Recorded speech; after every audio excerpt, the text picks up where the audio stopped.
सरकारी अखराजात स्पीकर साहब की तनख्वाह में, पार्लियामेंटेरियंस की तनख्वाहों में जो इजाफे हैं वो तो सिंबॉलिकली भी बड़ी अहमियत रखते थे। नहीं देखिए अफसर साहब आज हुकूमती अखराजात कहाँ पे कम हुए? नहीं देखिए हुकूमती अखराजात बिल्कुल काबू में है जी। देखिए हमारे जो महंगाई की शरह जब हमने 12% के बजाय 5% इस साल अचीव की, 12% का एस्टिमेट था, हमने 5% इस साल महंगाई को काबू करके रखा, बिजली का नर्ख भी कम किए। जब हमने ये किया तो उसके नतीजे में तकरीबन 900 अरब की हमने सिर्फ इंटरेस्ट एक्सपेंस में कमी देखी।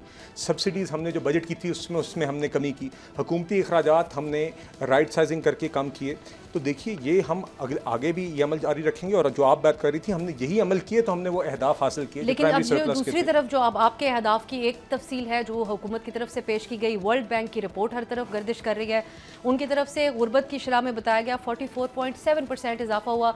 ये भी कहा जा रहा है कि कुछ ये पुराने नंबर्स भी हो सकते हैं जिसकी बेसिस पे वर्ल्ड बैंक ने कहा हो। ये एक्सप्रेस ट्रिब्यून में शहबाज रान साहब की स्टोरी में कहा गया, लेकिन इन चीज़ों को फिर कंटेस्ट नहीं किया जाता हुकूमत पाकिस्तान की तरफ से। ये तो बड़ी सादी सी बात है जी। वर्ल्ड बैंक ने एक्चुअली अपना मयार बदला है। तो उसमें उन्होंने पॉवर्टी की जो डेफिनेशन थी उसके अंदर क्योंकि उन्होंने इसके कट ऑफ जो रेट रखा हुआ था फॉर डेली इनकम, जब वो बढ़ाया तो उसकी वजह से नंबर में जंप आया। तो ये एप्पल टू एप्पल कंपैरिजन नहीं है। जो वो जंप मयार की वजह से, और वो सिर्फ पाकिस्तान पर लागू नहीं हो रही, अक्रॉस द बोर्ड उन्होंने वर्ल्ड बैंक ने अपनी कैलकुलेशन की। उस पर फाइनेंस मिनिस्टर ने कल भी इकोनॉमिक सर्वे में बात की कि हम वर्ल्ड बैंक के साथ बैठेंगे, इनकी ये नई मेथोडोलॉजी इनके साथ समझेंगे। सब्सक्राइब करें और बेल दबाएं ताकि कोई खबर रह न जाए।